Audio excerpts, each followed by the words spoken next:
사랑하는 영락교회 지체들에게 주 안에서 평화 인사를 전합니다. 오늘은 2022년 10월 7일 금요일입니다. 오늘의 묵상 본문은 요한계시록 2장 8절로 11절까지의 말씀입니다. 오늘 본문 말씀 이렇게 시작합니다. 서머나 교회 사자에게 편지하라. 어제 나왔던 우리 에베소 교회, 아나톨리아 지방에 있었던 7교회들, 또 7교회라는 것은 지상의 모든 주님의 몸된 교회를 가리키는 것이다 라는 것도 나누었죠. 에베소 교회에게 전한 말씀에 이어서 오늘 본문의 말씀은 서머나 교회에게 전하는 말씀입니다. 서머나 교회는 당연히 서머나에 있는 교회죠.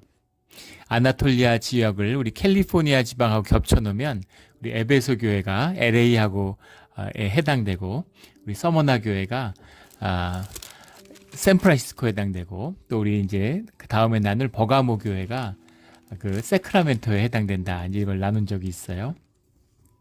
신기할 정도로 이게 아나톨리아 반도와 여기 나온 7개의 위치들이 아주 일치하는 면이 있습니다. 성격도 비슷해요. 에베소는 이제 굉장히 그 번화한 그 시대 최대의 도시였죠. 상업 도시였고, 서머나는 정말 샌프란시스코의 위치에만 있는 게 아니라 성격도 샌프란시스코하고 비슷한 곳이었다는 겁니다. 아름다운 곳이, 굉장히 아름다운 곳이었다고 해요. 그리고 이 서머나의 머라는 것이 이제 향료에서 왔다고 그러죠. 그래서 이런 향료를 파는, 향료라는 건 이제 사치품이잖아요.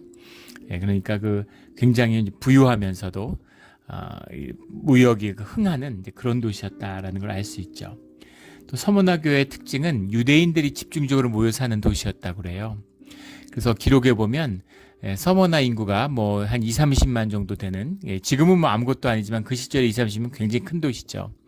근데 그 도시 인구에 어떤 사람 뭐 3분의 1, 어떤 기록에는 절반이 유대인이었다. 뭐 인구 통계를 구체적으로 하던 시대가 아니니까 정확히는 알 수 없지만 유대인들이 집중적으로 모여 사는 곳이고 회당이 굉장히 발달되어 있는 곳이다라고 기록에 남아 있습니다. 당연히 많은 관리들, 또 상당한 고위층의 지도층이도 유대인들이 많았다라는 사실이죠. 근데 그 서머나에 초대 교회가 있는 것입니다. 서머나 교회의 사자에게 편지하라. 그 교회의 말씀을 증거하는 자에게 하나님의 말씀을 전하라. 그 교회 메신저에게 하나님의 말씀을 증거해라. 이런 말씀이 요한에게 임하고 있는 것이죠. 처음이며 마지막이요, 죽었다가 살아나신 이가 이르시되, 예수 그리스도 부활하신 주님의 스스로 누구이신가를 밝히시는 거죠. 근데 죽었다가 살아나신 이라는 것이 초대교회에는 굉장히 큰 위로의 말씀이었다고 해요. 박해를 받고 주님의 이름으로 순교하던 시대입니다. 죽음을 두려워하지 않는 존재가 어디 있겠어요. 우리 육신의 옷을 입고 죽음을 두려워하지 않을 자가 누가 있겠습니까? 그런데 죽음을 정복하고 살아오신 주님, 그 주님을 우리 아버지가 되신다고 하는 그 고백, 죽었다가 살아나시니 부활의 증인이잖아요. 크리스찬들이. 요한이 부활의 증인이지 않습니까? 그러니까 그 죽었다가 살아나시니라고 하는 이 고백 자체가 큰 위로와 힘이 되었다라는 그런 기록이 남아 있습니다. 주님이 말씀하시는 거죠. 죽었다가 살아나시니가 이르시되, 9절에 내가 내 환난과 궁핍을 알거니와 실상은 내가 부요한 자니라. 내 환난과 궁핍을 알거니와, 환난이라고 하는 것은 이제 틀립신이란 말입니다. 틀립신이란 말인데, 이게 틀립보라는 말에서, 틀립보라는 말이 영어로 하면 프레스, 누른다는 얘기입니다. 누르는 것이죠. 그래서 환난이라는 건 이제 핍박, 영어로는 이제 트리뷸레이션, 여기서 온 말이죠. 트립보에서 온 말이에요. 트리뷸레이션이라는 게 이제 핍박이잖아요. 환난입니다. 그러니까는 고난을 당하고 핍박을 받는 것이죠. 그래서 환난이라고 하면 세상에 이제 어려움이 있고, 뭐 재앙이 닥치고, 뭐 지진이 나고, 화산이 나고, 뭐 홍수가 나고, 이런 게 이제 그런 것도 환난이지만, 여기서 환난이라고 말한 이 트립신이라는 말은 이제 사람들이 정치적으로 핍박하는 것이죠. 정치적으로 억압하는 것입니다. 그런 억압 가운데 있다. 유대인들이 우리 뭐 사도행전을 읽어도 알 수 있지만, 초기 기독교에서 교회를 가장 핍박했던 자들은 회당 유대교였습니다. 오늘 본문 말씀에도 있지만 자칭 유대인들이죠. 유대인이라는 것은 혈통이 아니죠. 유대인이라고 하는 것은 왜 사도 바울도 얘기하지만 너희가 받은 육신의 할례가 아니라 마음의 할례를 받아야 된다라는 것처럼 주님께 속하지 않고 죄 가운데 살면서 이렇게 사람들을 배척하고 따돌리면서 구약 성경을 우리가 쭉 이제 일 묵상을 통해서 한 6년간 나누어 왔지만 그런 자칭 유대인들의 생각이 어디에 있습니까? 늘 이방인을 품고 보듬고 주님의 이름으로 여호와의 백성이 되는 것, 이게 이스라엘의 참된 뜻이잖아요. 그런데 혈통으로 구분해서 유대인이니 유대인이 아니니 정통판이 아니니 이러면서 핍박하던 그런 유대인들이 있다는 겁니다. 그리고 또 문제는 초대교회 대부분의 크리스찬들이 유대인이었다는 거예요. 예. 이 사람들이야말로 참 유대인이죠. 주님과 함께하는 자들이니까. 그런데 그 유대인들이 유대교를 저버렸다고 핍박하는 것입니다. 더 아이러니한 것은 그 세상에서도 핍박을 받는 거죠. 로마에게도 핍박을 받는 겁니다. 근데 초대 교회가 핍박을 받았던 이유가 무신론자들이다, 무교다, 무신론자들이라고 핍박을 받았다는 거예요. 그러니까 참된 신앙을 알지 못하니까, 종교라고 하는 것은 우상 숭배잖아요. 우상이 있고 성전이 있고 그렇게 무슨 우상 숭배를 해야 되는데 그런 게 없는 거죠. 예수님의 신상을 만들지 않잖아요. 뒤에 기독교가 타락해서 예수님 모습도 만들고 교회 밖에 이제 예수님의 어머니 마리아상도 만들고 이렇게 되는 거죠. 근데 그것은 기독교가 이제 국교화된 이후에 로마에 종교화되고 4세기 이후에 나타나는 겁니다. 그때 십자가를 회당에 처음 걸어요. 십자가라고 하는 것이 이제 종교의 사실은 산물이죠. 그래서 우리 교단의 총회도 그렇고 우리 대한예수교 총회 같은 데서도 합동도 마찬가지, 통합도 마찬가지입니다. 전부 다 이제 십자가를 걸지 말자고 총회가 결의한 바가 있어요. 근데 그것이 이제 사라지지 않죠. 사라지지 않아요. 예전에 우리 교회 한 집사님이 교회에 처음 왔을 때 그런 질문을 하셨어요. 첫 해였던 것 같은데, 크리스마스 트리를 예배당에다 왜 합니까? 이렇게. 그건 우상 숭배가 아닌가요? 하고 물어보시더라고요. 그래서 제가 맞다고 말씀드렸습니다. 십자가도 우상이죠. 그러나 제가 그런 비유를 들었어요. 저희 그 아이들 엄마가 이제 그 예전에 섬겼던 미국 교회에 마당에 묻혀 있는데, 아이들이 거기다 꽃도 갖다 놓고 또 아이들이 거기 찾아가기도 합니다. 또 기일날은 거길 저도 찾아가죠. 아이들하고 같이 가기도 하고. 그런데 사실 거기에 엄마가 있는 것도 아니고 그것이 엄마와 무슨 관련이 있는 그런 게 아니죠. 엄마 거기 있습니까? 엄마의 영이 거기 있나요? 아닙니다. 하지만 아이들이 거기에다가 마음을 붙이고 그것을 통해서 위로를 받는 거죠. 그래서 엄마에 대한 표상이 그 엄마가 묻힌, 유골이 묻힌 그곳이 되는 겁니다. 그래서 같은 교회인데 여기서 예배하나 거기 가서 미국 교회 가서 예배하나 차를 2시간 3시간 몰고 가서 거기서 예배하나 무슨 차이가 있어요. 그러나 우리의 마음이 그것을 통해서 위로를 받고 우리의 마음을, 아이들의 마음이 거기 있기 때문에 그곳에 갈 때 하나님의 위로가 그곳에서 임하는 것이죠. 우리를 위한 것이에요. 그런 겁니다. 예. 그래서 우리의 믿음이 십자가를 뗄 수 있고 또 크리스마스 트리가 없어도 그래도 우리가 우리의 마음에 표상을 둘 수 있다면, 그 마음을 우리의 마음에 새긴 할례로 주님께 둘 수 있다면 그런 필요 없는 것이죠. 그게 초대교회의 모습입니다. 심지어 예배당도 없었어요. 가정집에 모였습니다. 그래도 교회로 세워지는 것이죠. 우리 그 봉쇄로 코로나 기간에, 코비드 기간에 그 1년 동안 가정 예배 드려보셨잖아요.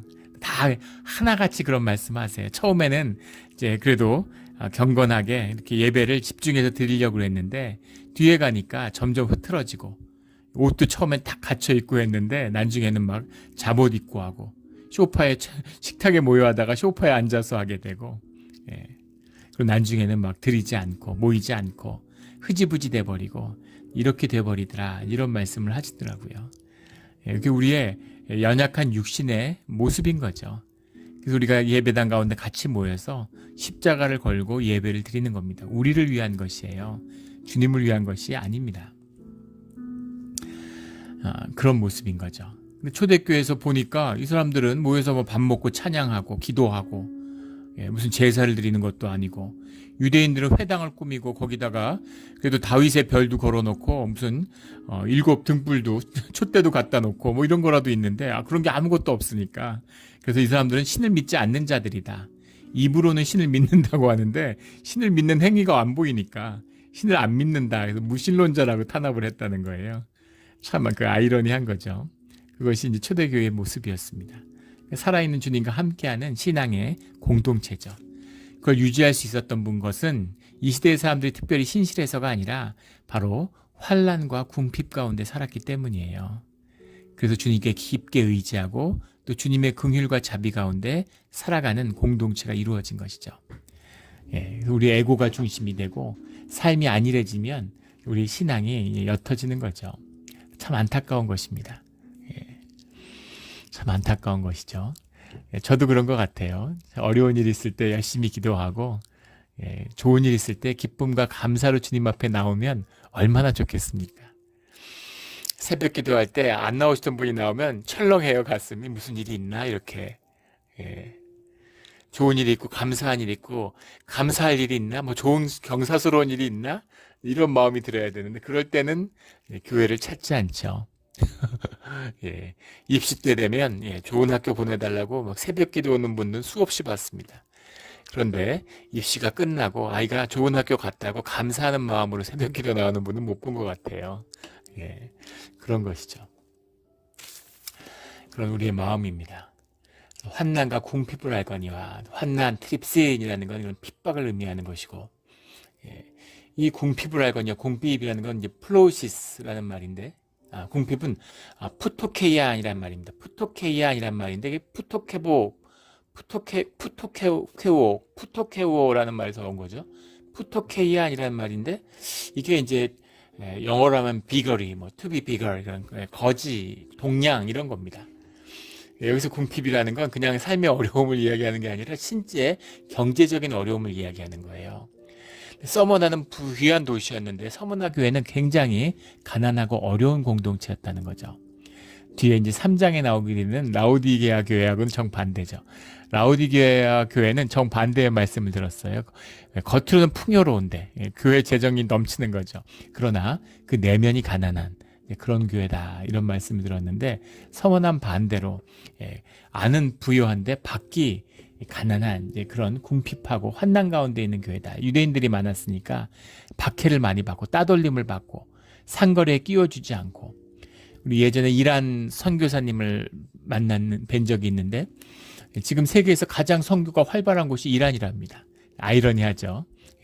아프가니스탄도 활발했는데 아프가니스탄에 탈레반이 점령하면서 이제 다 쫓겨나서 지금 어떻게 돼갈지 두고 봐야겠지만 이란이 지금 뭐 회교의 종주국 아니에요. 가장 강력한 그런 이슬람 원리주의의 나라인데 그런데 이란에서 교회가 급속히 퍼지고 있다는 거예요. 그리고 뭐 그 복음을 받아들이고 참 신기한 주님의 역사죠. 악이 승한 곳에 선이 승한 것입니다. 그런데 그 이란의 그 선교사님이 그런 말씀을 하세요. 그분이 사업체를 어떻게 만들어 볼까, 뭐 어떻게 이런 걸 해볼까, 무슨 사업이 가능할까 이런 걸 고민하시는 거예요. 근데 이제 말씀을 들고 복음을 전하려고 갔는데 교회 사역을 하려고 하는데 이란 사회에서 크리스찬이 된다는 건 일단 목숨 내놓은 거라는 거죠. 언제 무슨 테러를 당할지 모른다는 겁니다. 회사에서 쫓겨나는 건 기본이라는 거죠. 가족에서 쫓겨나는 건 기본이라는 겁니다. 그래서 그 사회에서 완전히 고립되고 먹고 살 기회가 없대요. 어렵게 취직이 돼도 물론 뭐 이란 경제가 어려워서 취직 자체도 힘들죠. 워낙 실업률이 높고 한 사회지만 어렵게 취직을 했다고 그래도 얘가 만약에 크리스찬이다 그러면 그날로 끝나는 거라는 거죠. 그래서 진짜 공동체인 거죠. 교회가 사는 걸 책임져 줘야 되는 거예요. 우리 구미사회에서 교회 나오고 내가 이번 주일에 교회 나가볼까? 감리교회 갈까? 장로교회 갈까? 뭐 이런 게 아니라는 겁니다. 삶과 신앙이 분리되어 있죠. 그래서 아무것도 아닌 거예요. 말만 신앙이 종교생활 하는 거죠. 그런데 이란에서는 신앙을 갖기 위해서 내 삶을 크리스찬으로서 주님께 돌이키기 위해서는 자기 생명을 걸어야 되는 겁니다. 그래서 그들을 먹고 살 수 있도록 직장을 마련해주고 삶의 터전을 마련해줘야 된다는 거예요. 그래서 회사를 차리고 그래서 그 교회 형제들을 고용해갖고 사람들이 모여서 함께 뭐 야채를 팔던 뭐 가게를 하던 크리스찬이 크리스찬을 고용해줘야 될 거 아니에요. 예, 그래서 청년들을 고용하고 서로 이렇게 네트워크를 만들어서 살아남기 위해서 예, 열심을 다하고 있다고. 예, 모든 뭐 무역도 하고 뭐, 예, 뭐 그런 가게도 하고 뭐 카페도 짜고 뭐 안 하는 게 없다는 거죠. 뭐, 예, 그 가족으로서 살아가기 위해서. 진짜 교회입니다. 예, 그런 교회가 되는 것이죠. 그러니까 그 시절에 지금 이란 같은 사회인 거죠. 서머나의 교회가 살아가는 일이 간단치 않았던 겁니다. 로마가 핍박해. 유대교의 회당들, 유대인들이 핍박해. 또 보이지 않는 핍박도 많은 것이죠. 그런 어려움 가운데 있는데 그것을 주님이 안다라고 말씀하시는 거죠. 주님이 알면 그럼 된 거죠. 주님이 아시는 거예요. 오늘 실상은 이런 말이 나오는데 알라라는 거예요. 영어로 하면 벗이죠. 역접이죠. 예. 예, 환난과 궁핍함 가운데 있는 것 같은 걸 내가 아는데 그런데 실제는 뭐냐면 너희가 부요한 자다. 예, 플로토스. 예, 말 그대로 이제 영어로 하면 웰시 이런 겁니다. 예, 너희가 부자다. 너희가 가난해 보이지? 근데 너희가 실은 부자야. 이런 말씀인 거죠. 기가 막힌 말씀이죠. 가난해도 예, 실상은 부요한 자가 되는 이 신앙의 비밀, 이 숨겨진 보물을 만나는 우리 모두가 되기를 주의 이름으로 축원합니다. 이 비유가 와닿지 않는 분들은 건강을 생각해 보시면 알 거예요. 맛의 즐거움, 음식을 잘 먹는 음식의 즐거움, 맛의 즐거움이 우리 육의 즐거움 중에 큰 부분이죠. 그런데 그게 정말 육에 있는 것일까요? 네, 한번 건강을 생각해 보십시오. 건강보다 사실 더 깊은 거죠. 예. 그 음식을 먹는데 내가 가난해요. 그래서 음식 먹는 거 현찮은 걸 먹는 겁니다. 예. 뭐 돼지국밥, 무슨 뭐 순댓국, 요즘엔 순댓국, 돼지국밥도 비싸졌지만 옛날엔 그 가난한 사람들이 먹는 음식이었잖아요. 예, 부대찌개 이런 거 전부 다. 그런데 내가 건강하면 그렇게 음식이 맛있을 음식이 단 거죠, 뭐. 예. 제가 한국에 있을 때 섬겼던 교회가 그 동네가 가난한 동네예요. 근데 순댓국집이 많습니다. 순댓국집이 저희 교회가 있는 블록 안에 9개인가 있었어요. 근데 제가 이제 순댓국밥을 좋아하기 때문에 그 가게들을 순례하듯이 돌면서 다 먹어봤는데 아주 맛있게 하는 집도 있고 좀 떨어지는 집도 있지만 전반적으로 다 맛있습니다. 근데 진짜 그 국밥이 달아요. 얼마나 맛있는지. 예. 요즘에 이제 그 아침을 안 먹는데 예전에는 새벽기도 끝나고 거기 국밥집에 가서 국밥을 먹으면 정말 입에서 녹는 것 같습니다. 그 기쁨이 컸죠. 그 기쁨이 국밥에 있는 것일까요? 만약에 몸이 병들어서 중증 환자다. 미각이 다 죽었다. 항암 치료를 받는데 미각이 다 죽었다. 미각세포가 다 죽는 거죠. 그러면 뭘 먹어도 다 맛이 없습니다. 아무것도 먹을 수가 없는 거예요. 음식이 맛있는 게 아니라 그 음식을 맛있게 먹을 수 있는 내 건강, 내 입맛인 겁니다. 더 사실은 깊이 들어가면 내 심령이에요. 그래도 음식이 맛이 있으니까 맛을 느끼는 거지라고 생각한다면 그 반대의 증거가 있죠. 요즘에 뭐 좋은 완전히 생과일 주스 이런 것도 있지만 예전에 뭐 저희 어렸을 때 파인애플 주스, 뭐 사과 주스, 오렌지 주스 먹는데 그 분석 뒤에 뭘 들어갔나를 쭉 보면은 파인애플이 전혀 나땡입니다. 0%예요. 전부 다 화학 이런 물질을 가지고 그 음식의 맛을 내는 겁니다. 제가 그 다큐멘터리를 봤는데 사람이 느낄 수 있는 미각으로 감지할 수 있는 세상의 모든 맛을 전부 다 화학 염료로 다 낼 수 있대요. 전혀. 그러니까 우리가 지금 무슨 이렇게 야채 같은 거, 콩 같은 거 갈아가지고 스테이크로 만들어서 이렇게 팔잖아요. 뭐 인크레더블 버거 이런 거 드셔보셨습니까? 고기 맛 똑같이 나요. 예. 그게 다 거기다가 화학 처리를 하기 때문인 거죠. 딸기 하나도 안 들어갔는데 딸기 맛이 나는 겁니다. 예. 그런 거예요. 얼마든지 맛을 조작할 수 있다는 것이죠. 더 깊이 들어가면 우리의 심령입니다. 예. 육신보다 더 깊이, 물론 육이 0이고 0이 6이니까 당연한 것이겠지만 우리 심령이 살아나야 육의 기쁨을 누리게 되는 거예요. 깊은 비밀이죠. 예. 그래서 우리의 심령이 부요해야 되는 것입니다. 심령이 부요한 사람은 부요함을 누리게 돼 있어요. 그리고 점점 부자가 돼 갑니다. 왜냐하면 실제가 현상화돼 가는 것이 삶의 본질이기 때문이에요. 기도가 뭡니까? 우리의 삶의 실제, 우리의 영, 하늘에서 이루어진 것이 땅에서 이루어져 가는 과정이 기도입니다. 그래서 기도가 무섭고 기도가 중요한 것이죠.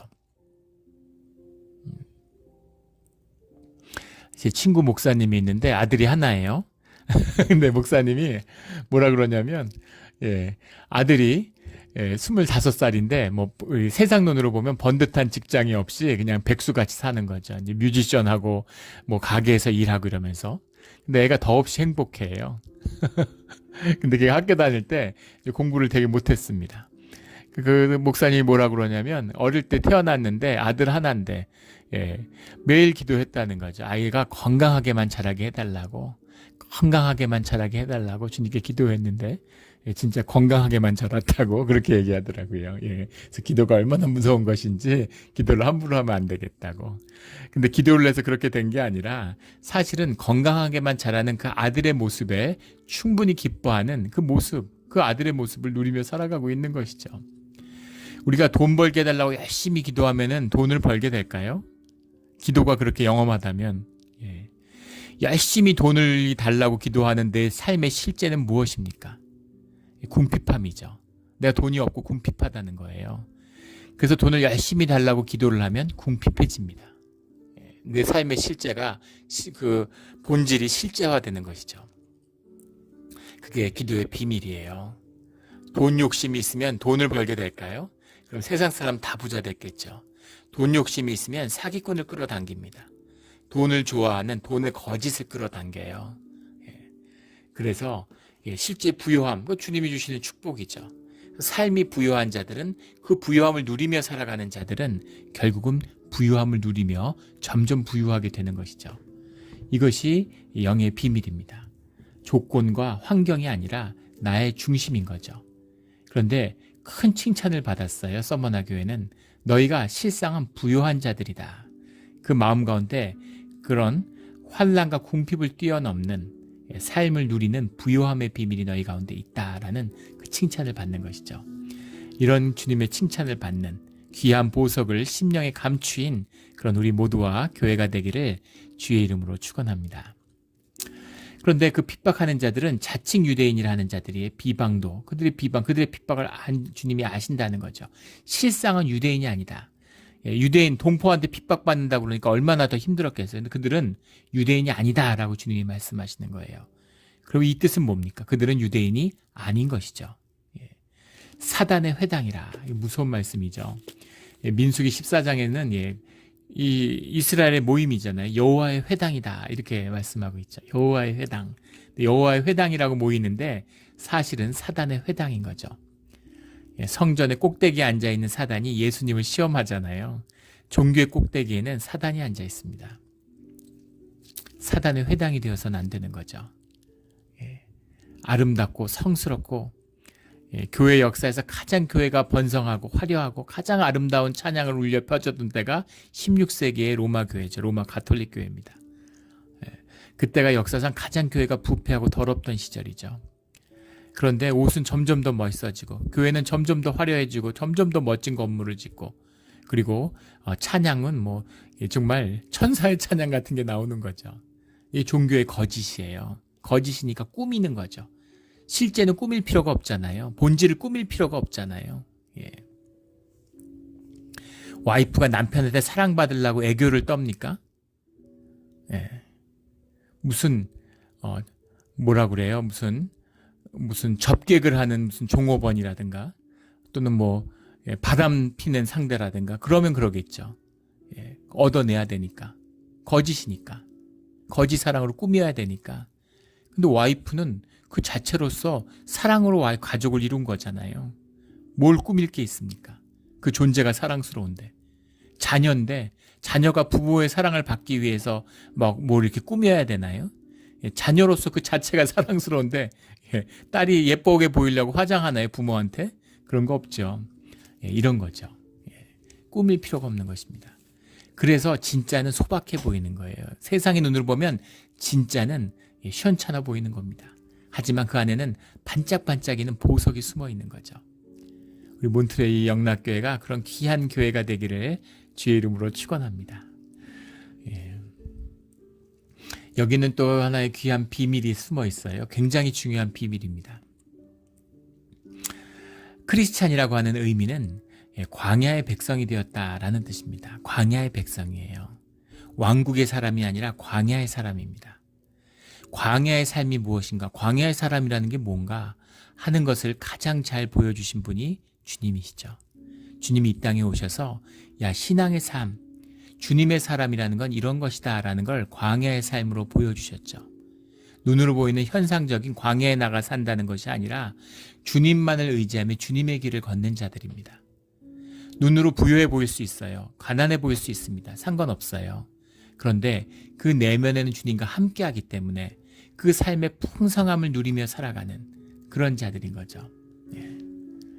그런데 주님을 잃어버린 사단의 회당, 유대인들이 연보를 나누는데 크리스찬이니까 나눠주지 않았겠죠. 그리고 제대로 나눠졌겠습니까? 세상의 본질이, 사단의 본질이 인색함이에요. 세상을 보십시오. 얼마나 인색합니까? 쥐어짜고 쥐어짜서 정말 찌질이 그게 세상의 본질이잖아요. 생존을 사는 사람들을 보십시오. 인색해요. 예, 인색한 것입니다. 주님의 은혜를, 이게 내게 아니고 내 땀과 눈물로 내가 벌었는데 그걸 어떻게 씁니까? 인색한 게 당연하겠죠. 인색한 삶은 더 큰 인색함을 불러오고 삶이 찌드는 거예요. 예. 비참한 삶을 살게 되는 것이죠. 그 끝에, 그 세상 질서의 가장 끝에 사단의 회당이, 그 성전의 꼭대기에 앉아있는 사단의 권세가 있는 것이죠. 이게 본질입니다. 이 유대인들의 핍박으로 폴리캅이 죽었죠. 우리 기독교의 역사에 남아있는 순교자 폴리캅이 이 서머나 교회의 감독이었습니다. 서머나 교회 요즘으로 치면 담임 목사였어요. 폴리캅이 그 지역에 존경받는 지도자였습니다. 그 기록이 다 남아있죠. 유대인들이 계속 핍박하고 모함을 하고 총독을 핍박하는 거죠. 로마 교회에다가 무고를 하려고.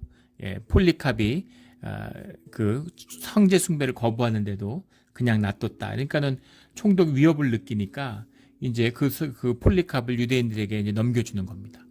그런데 폴리캅을 처형당한 날이 안식일이었어요. 안식일날 유대인들은 움직이면 안 되죠. 기록에 보면 유대인들이 그 땔감을 다 준비해 왔다는 겁니다.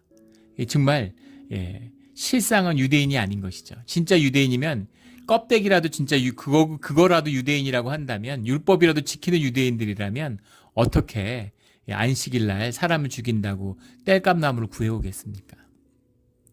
사단의 역사인 것이죠. 그래서 그 산처럼 쌓아놓고 불을 붙이려고 하는데 불이 안 붙더라는 거 아니에요. 처음에 갔는데 기둥을 못 구해서 폴리캅을 기둥에 묶어야지 그 불을 피우는 누가 있겠어요. 그래서 기둥을 찾았는데 기둥이 없으니까 어떻게든 그걸 이제 나무에다가 해서 묶으려고 막 애를 쓰는데 폴리캅이 묶지 말라고 그렇게 얘기했다는 거 아니에요. 예, 내가 도망치지도 않고 저항하지도 않는다. 묶지 말라고. 내가 불에 타 죽겠다.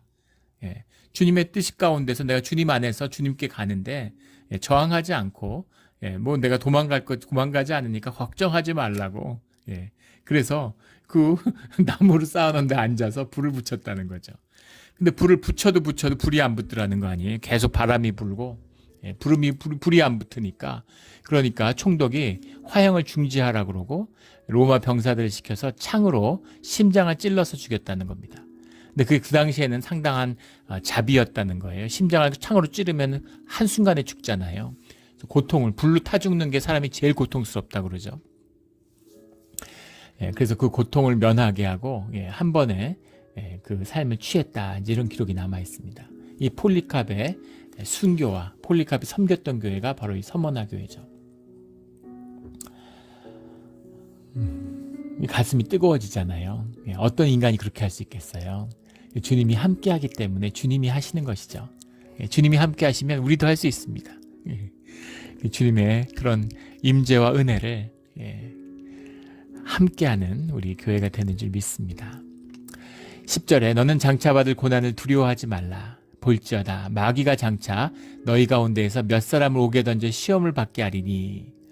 앞으로 지금도 고난을 받고 있는데 앞으로 더 큰 고난, 보이지 않는 그런 게 아니라 사람을 대놓고 투옥하고 그렇게 순교하는 그런 고난들이 닥쳐온다라고 주님이 말씀을 주시는 거죠. 미리 말씀하시는 겁니다. 주님이 알면 좀 막아주시지. 주님이 좀 못 오게 하시지. 그렇다면 주님이 세상 가운데 우리를 보내시지도 않으셨겠죠.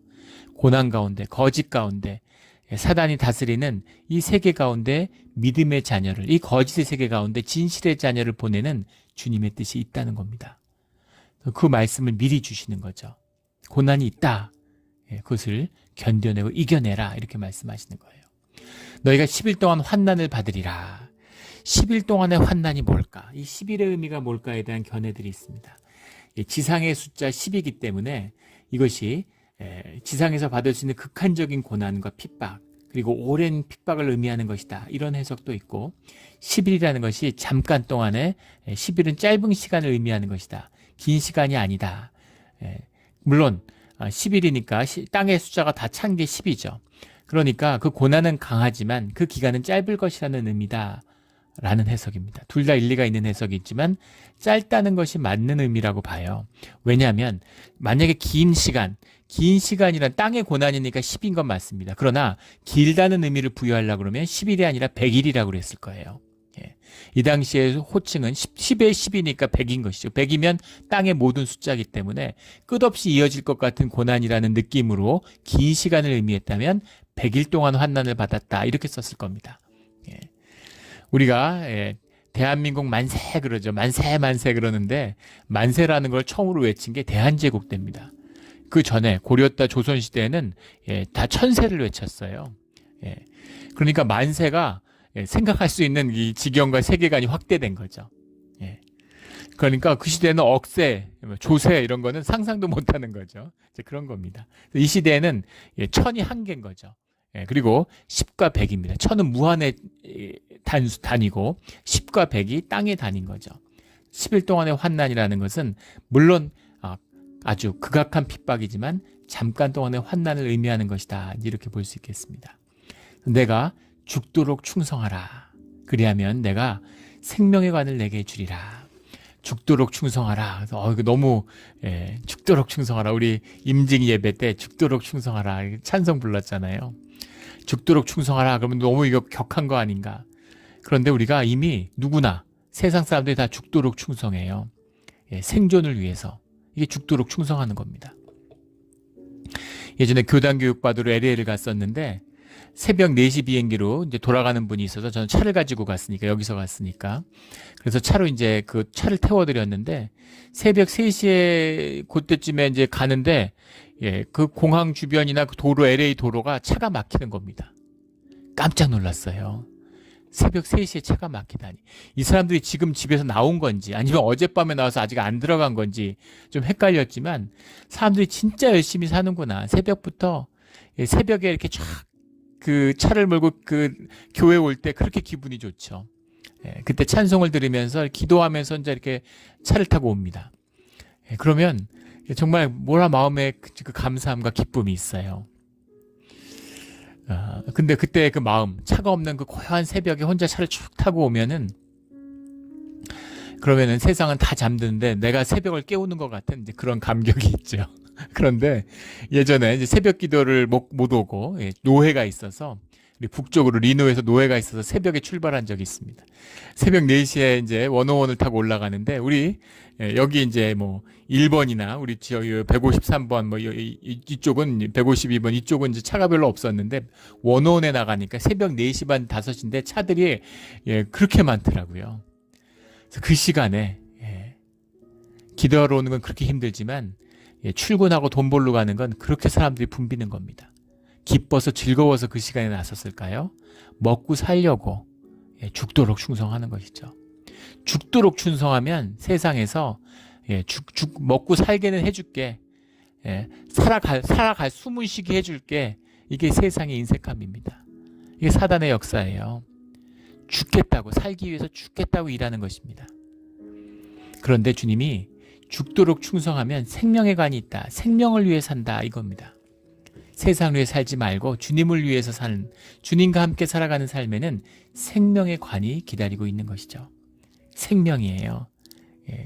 생명이 축복입니다. 생명을 누리는 것이죠.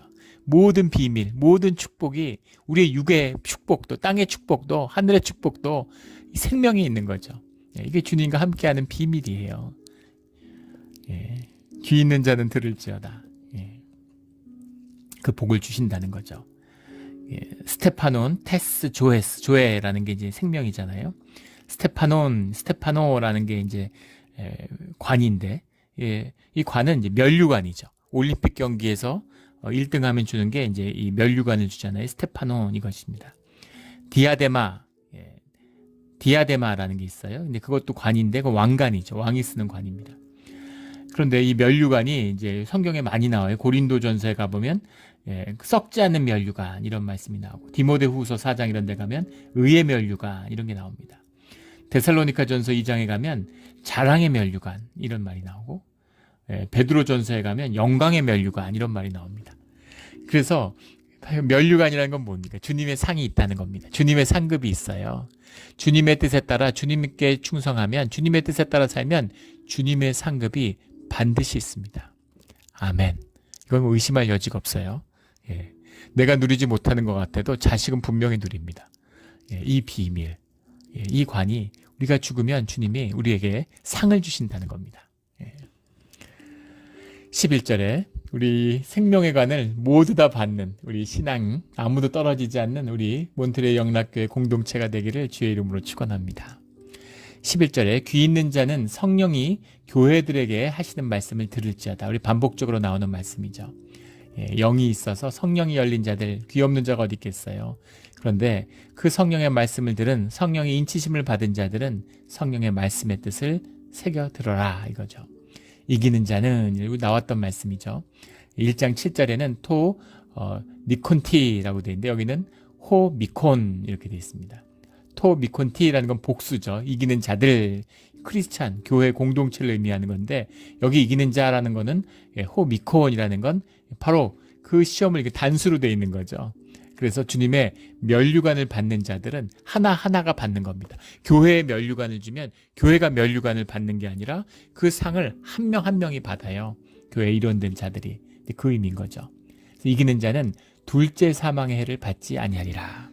둘째 사망이라는 건 우리 육신의 죽음 뒤에 주님 앞에 갔을 때 주님과 떨어지는 완전한 단절을 의미하는 것. 이게 둘째 사망이죠. 둘째 사망이 아니라 새로운 삶, 영원한 삶이 우리를 기다리고 있다라는 겁니다. 이게 우리의 축복이에요. 이것을 보는 자들, 이것을 영으로 느끼는 자들, 이 영생을 사는 자들이 크리스찬입니다. 이걸 한번 본다면, 그냥 우리가 문을 열고 다른 방에 들어가는 것 같은 그런 삶이라는 것을 안다면 세상에 두렵고 겁날 게 뭐가 있겠습니까? 요새 군대 18개월 갔다 오는데, 군대 18개월 가면 평생이 보장된다. 공무원들 좋아하잖아요. 한 20년, 30년 일하면 이제 죽을 때까지 연금 나온다고. 사실 얼마 못 사는데 연금 얼마나 받습니까? 그래도 그걸 위해서 열심히 일하지 않습니까? 그런데 우리가 영생을, 영원히 우리의 삶의 생명의 축복을, 부요함을 채워주신다는 주님의 약속과 면류관이 우리를 기다리고 있어요. 이것이 고난 가운데 있는 서머나의 교인들에게 주시는, 또 우리에게 주시는 주님의 약속이고 축복입니다. 이 복을 한 명도 놓치지 않는 우리 모두가 되기를 주의 이름으로 축원합니다. 아멘. 기도드리겠습니다. 하나님 아버지 감사합니다. 주님을 몰라서 세상 종노릇하며 살았습니다. 숨이 차고 너무 힘들고 종노릇도 못하고 죽을까봐 두려움에 떨며 살았습니다. 주의 자녀의 생명을 누구도 해할 수 없는 것임을, 이 존귀함을 누구도 넘볼 수 없는 것임을 이제는 압니다. 주님, 생존을 뛰어넘어서 생명을 사는 우리의 삶이 되게 하여 주시옵소서. 감사하며 예수 그리스도의 이름으로 기도드렸습니다. 아멘.